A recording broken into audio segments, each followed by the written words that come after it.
We sang our names into the void. It was the only thing we could do. We were a young species, loud and hopeful. We looked up at the endless night. We felt an aching need to be known. We wanted the silence to know we were here. So we gathered our greatest treasures. We took our music and our mathematics. We took the blueprint of our own life. We called it the Anthem of Earth.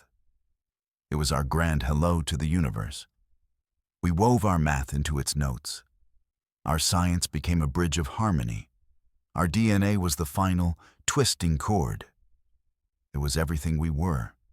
It was everything we hoped to be. We built the great broadcaster on the far side of the moon. It aimed our voice at the heart of the galaxy. Then we pressed send. A wave of hope washed out into the darkness. It traveled at the speed of light, a greeting card for any soul listening. It carried Bach and the blues. It carried equations for gravity and light.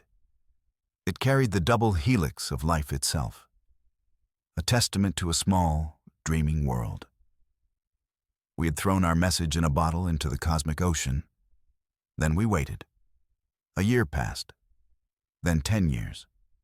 The generation that sent the song grew old. Their children inherited the vigil. They watched the listening posts. They strained their ears for a reply. The void offered only the cold hiss of empty space. The silence was vast and deeply unimpressed. A century passed. 100 years of quiet.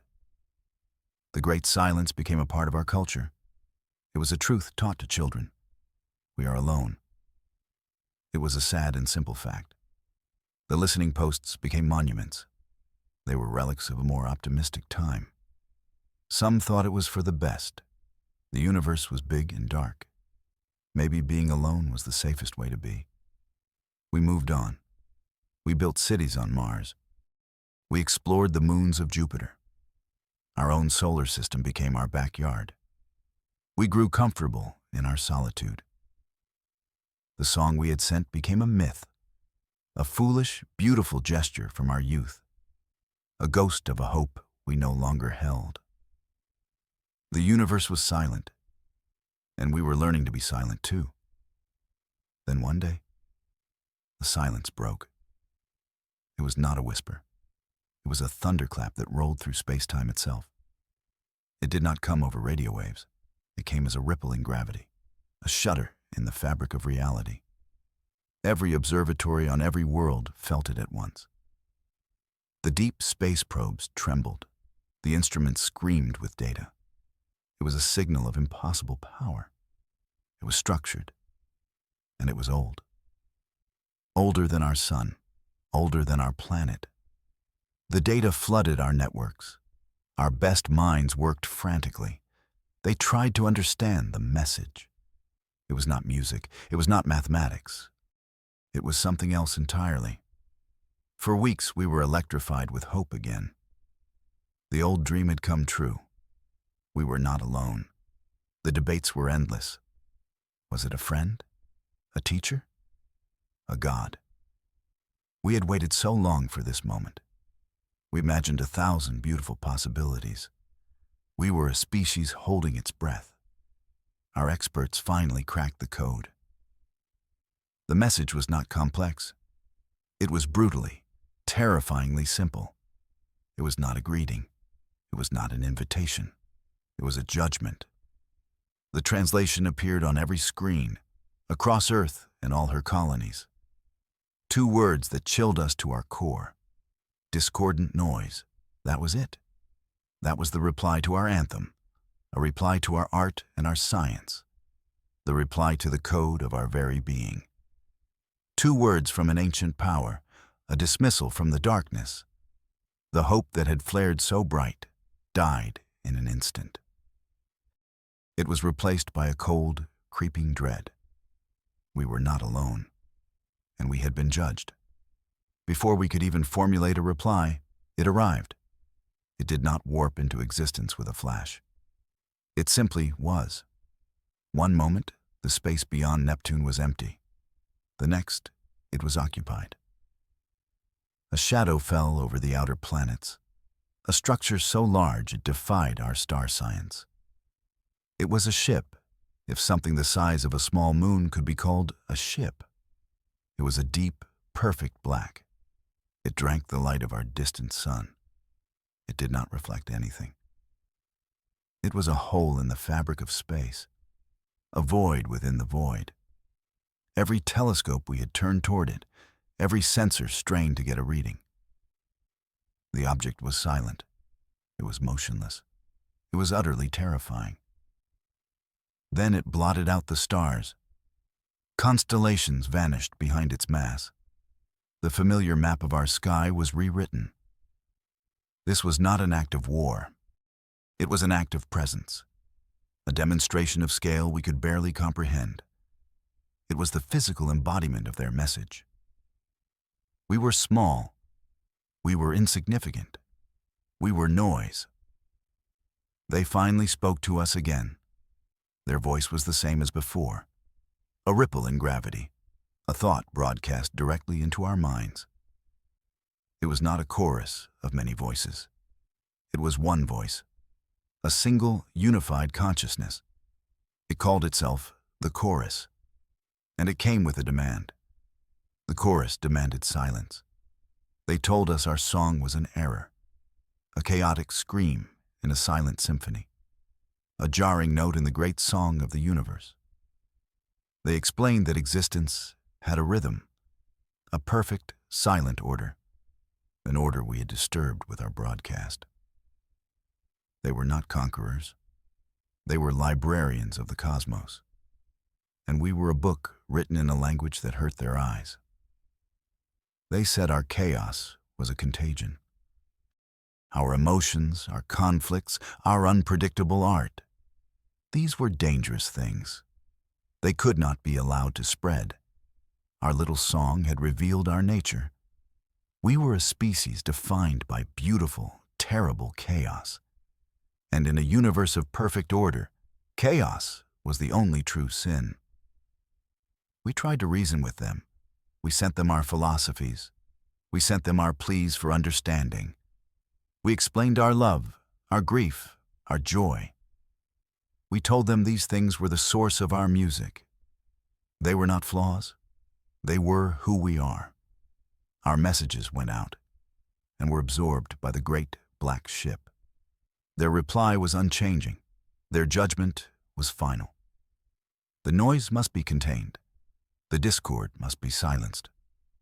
We asked them what that meant. We asked if this was a sentence of death. They had a different word for it.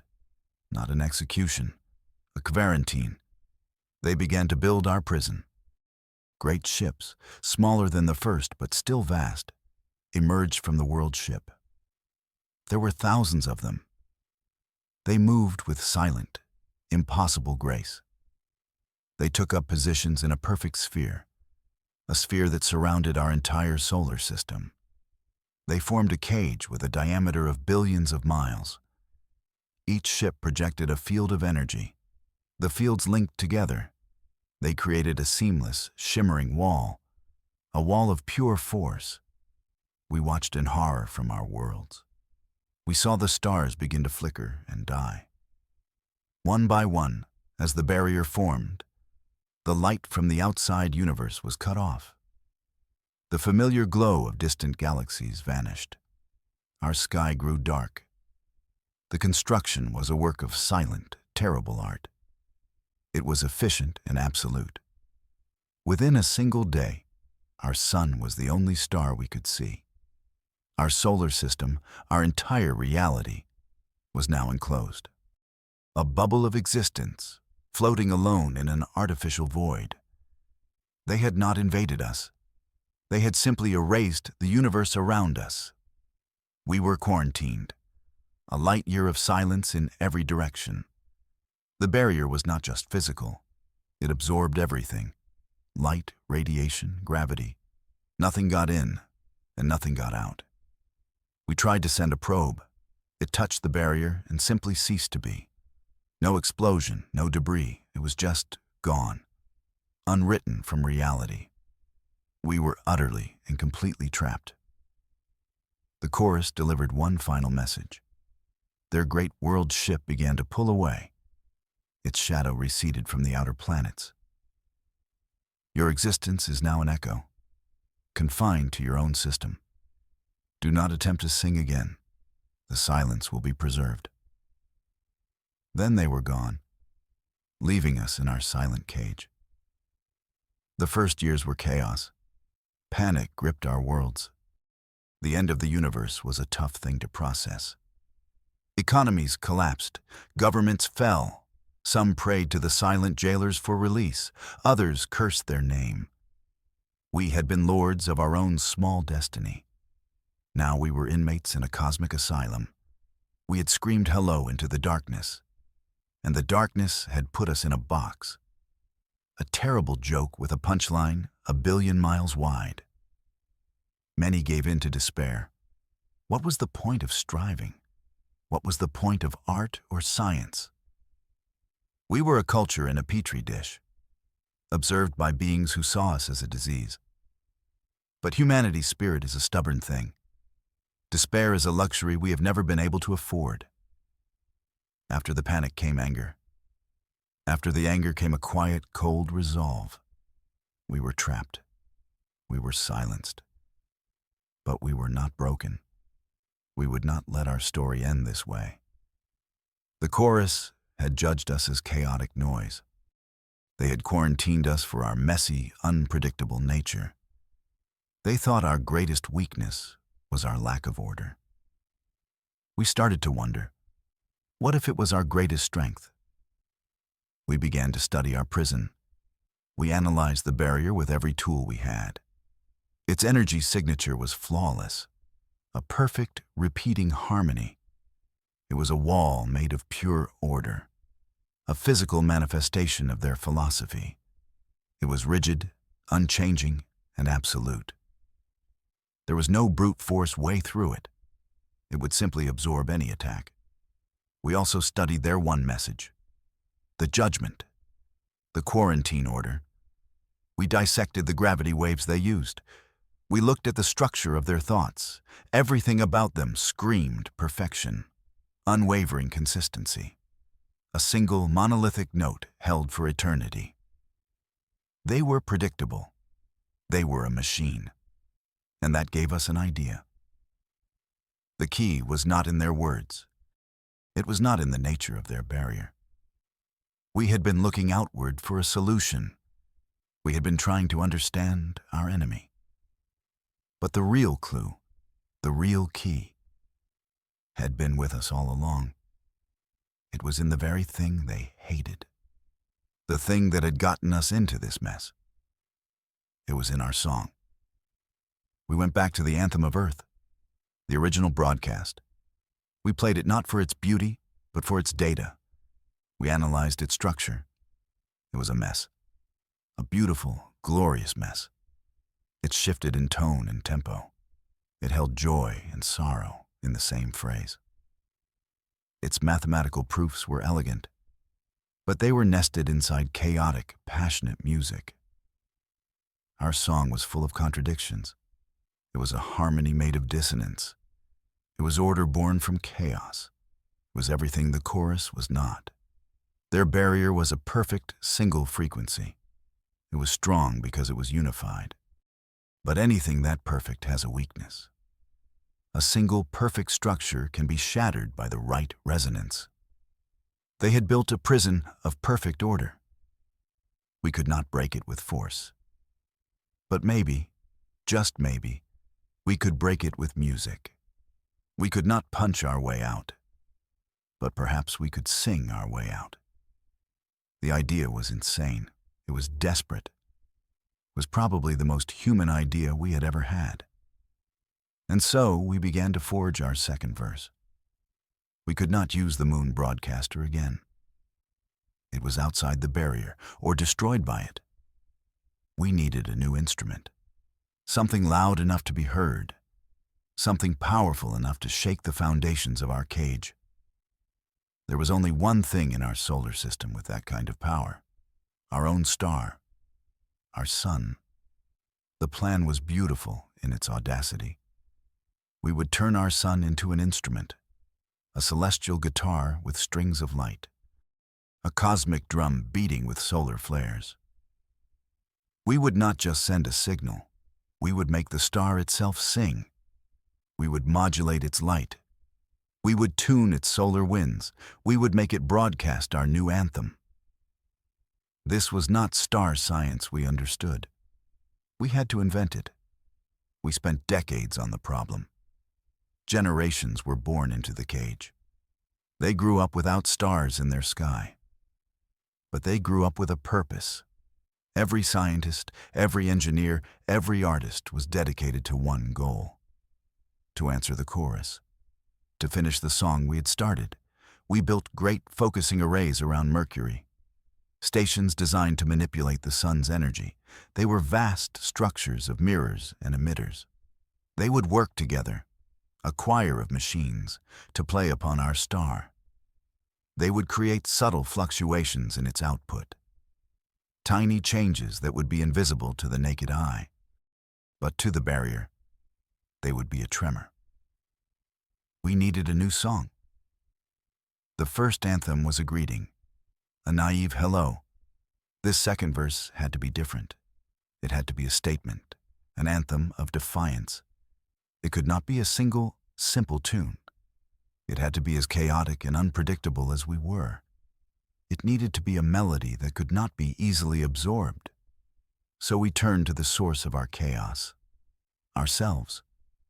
We built a network, a web of consciousness that connected every single human, every mind across Earth, Mars, and the outer colonies. It was the ultimate social network, a way to gather the thoughts, feelings, and dreams of our entire species. We would not send the music of one composer. We would send the music of billions of souls. The new anthem would be a living thing, a symphony that changed from moment to moment. It would reflect our courage and our fear, our love and our rage, our hope and our despair. It would be a perfect representation of our chaotic nature. A signal that the chorus could not predict, a noise they could not simply filter out. The day came, after a century of work inside our prison. We were ready. The arrays around Mercury were aligned. The consciousness network was online. Billions of minds prepared to join the symphony. We were no longer the small, hopeful species that sent the first song. We were harder now. We were scarred, and we were angry. This was not a plea for friendship. This was an act of rebellion. The command went out. The Mercury arrays fired. They did not shoot lasers or missiles. They shot pure, focused magnetic fields. They reached into the heart of our sun. They began to gently massage its fusion core. They tweaked the flow of plasma. They modulated the great engine of our world. And the sun began to sing. From the outside, nothing changed. The sun looked the same. It felt the same. But on a level our senses could not detect. It was vibrating. Its light was pulsing with a complex rhythm. Its solar wind was carrying a new kind of data, a melody of defiance. The thoughts of 8 billion humans were encoded in the light. The song of our sun washed outward. It filled our solar system, a silent anthem only our instruments could hear. It was a roar of existence, a declaration that we were still here, that we would not be silenced.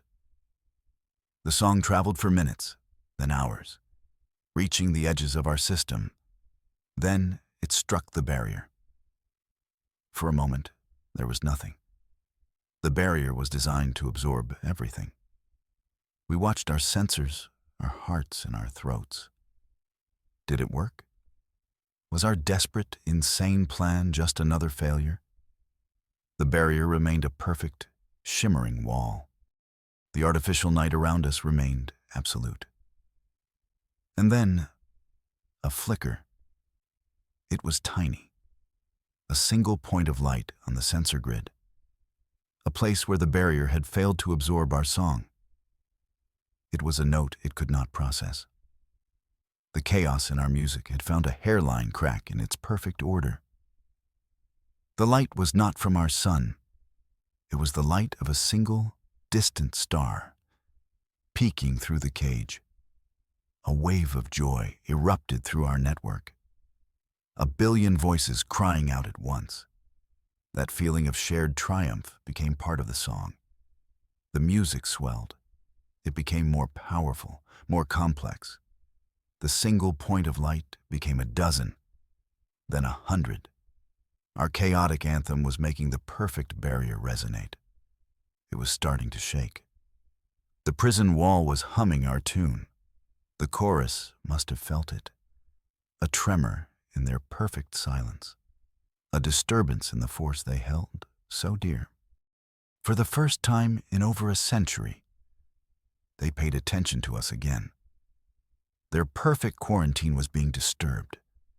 The primitives in the cage were making noise again. And this time, the noise was dangerous. The great world ship returned. The shadow that had once terrified us now looked different. It no longer seemed like the coming of a god. It seemed like a landlord coming to check on a noisy tenant. It took its position just outside the barrier. It watched as our sun song made its prison tremble. As more and more stars began to peek through. The chorus was silent for a long time. They were likely analyzing our new song, trying to understand how we were doing this. How could a race of chaotic noisemakers touch the great song? How could primitives manipulate a star? They must have been confused, perhaps even a little impressed. But they were not here to compliment our work. A new presence made itself known. It was not the unified voice of the chorus. This was a single mind, focused, ancient, incredibly powerful. It did not speak in gravity waves. It projected its thought directly to our unified consciousness. A single will against 8 billion. It felt like a mountain pressing down on our minds. You have learned a new trick, little noise. The voice was cold. It held no anger, only a deep, weary authority. A clever trick. But you are still a dissonance, an error that must be corrected. It called itself the conductor. It was the being responsible for maintaining the silence in this sector of the galaxy. And we had just ruined its quiet afternoon. It had come to face us. We did not shrink from its mental pressure. We had grown stronger in our cage. We pushed back with the full force of our collective will. We showed the conductor who we were. We opened our shared mind to it. We did not just send music. We sent the meaning behind it. We showed it everything. We showed it our art, our paintings, our stories, our films, masterpieces of love and tragedy. We showed it our history, our brutal wars, and our moments of breathtaking compassion. We showed it a mother holding her newborn child. We showed it a soldier dying for a friend. We showed it the chaos and the beauty, inextricably linked. We showed it why we sing. Our anthem was not just noise. It was the sound of life itself. The messy, heartbreaking, glorious sound of being alive. We poured the totality of our experience into the sun song. Our defiance became a crescendo. This is us, we broadcast. This is our music, and you will listen. The conductor was unmoved. Your chaos is your weakness, it replied. It is a fleeting, pointless struggle. Order is eternal. Harmony is absolute. And then it began its counterattack. It was a duel of harmonies, a battle of music at the edge of our solar system. It tried to overwhelm our sun song. The conductor began to use the barrier itself as an instrument. It tightened the energy field. It changed the barrier's frequency. It tried to create a countersong, a wave of pure, perfect order. It was designed to cancel out our chaos, to smooth over our rough edges. to return our sun to its normal, silent state. The sound of its song was a chilling, perfect chord. It was mathematically pure, deeply, fundamentally beautiful in a cold, sterile way. It pressed in on us. It tried to calm our frantic symphony, to force our unpredictable melody into its rigid structure. For a moment, it almost worked. The cracks in the barrier began to seal. The starlight began to fade. But our music was not rigid. It was alive. Our hope began to falter. The conductor's song was strong. The pressure was immense.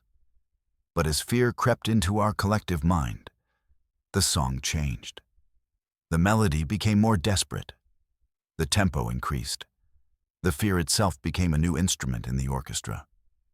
Our unpredictability was our greatest defense. The conductor adjusted. It matched our new tempo. But then our fear turned to anger. A wave of shared defiance swept through humanity. The song shifted again. It became a thunderous, pounding anthem of rebellion. The conductor could not keep up. It was trying to predict chaos. It was like trying to nail water to a wall. Our music was stronger because it was real. It was born of genuine feeling. The conductor's song was an equation, perfect and powerful, but soulless. It had no answer for the raw, untamed power of a billion souls singing in unison. It could not comprehend a harmony born from love, loss, and the stubborn refusal to be silent. We realized it was not enough to just sing. We had to show it the source. We pushed our unified consciousness outward, not just as music, but as a raw broadcast of thought and feeling. We focused the collective soul of our species into a single point. We aimed it at the conductor's mind. We let it feel what it was like to be human. For one terrifying moment, it felt the joy of a first kiss, the pain of a final goodbye. It felt the thrill of discovery, the quiet satisfaction of a job well done. It felt loyalty to a family, love for a child. It felt a billion instances of hope, a billion moments of courage in the face of despair, a billion souls refusing to break. Our unified voice was something the chorus had never known. Their entire philosophy was built on the absence of these things. They saw feeling as a flaw. They saw individuality as an error. We showed them that these were the pillars of our existence, the source of our impossible strength. The conductor's mind reeled. The perfect, cold harmony of its countersong faltered. It felt a moment of dissonance, a trace of chaos. It was a feeling it had not experienced in millennia, the feeling of being uncertain. For the first time, the mountain was shaken, and in that moment of hesitation, we pushed harder. The symphony of a billion souls swelled into an unbearable crescendo. The song of our sun reached its peak. The chaotic, beautiful, defiant noise of humanity screamed across the system. It slammed into the faltering barrier. Their perfect prison could not hold our perfect chaos. It started with a single, loud crack, not a sound in the airless void, but a crack in the energy of the barrier. A fissure of light tore across the shimmering wall. Then another, and another. The conductor's perfect chord broke. Our anthem of chaos overwhelmed it completely. The barrier shattered. It did not just vanish. It broke into a million pieces of light and sound. The perfect energy field, unable to contain our song, transformed. It turned into a wave of pure music, a cascading shower of light and harmony. The very substance of our prison became the final note of our victory. The stars, the real stars, came rushing back. Our sky was filled with light again. A billion points of fire, a universe of possibilities. We had done it. We had broken the cage. We had answered the judgment of the chorus. We had looked into the silent, orderly void, and we had taught it a new song. We are no longer a quarantine. We are no longer a discordant note. We are the wild, beautiful verse the galaxy was missing. Our song now travels freely among the stars, a testament not to our perfection, but to our glorious, chaotic, and unbreakable spirit. The great silence has been broken, and the universe will never be the same.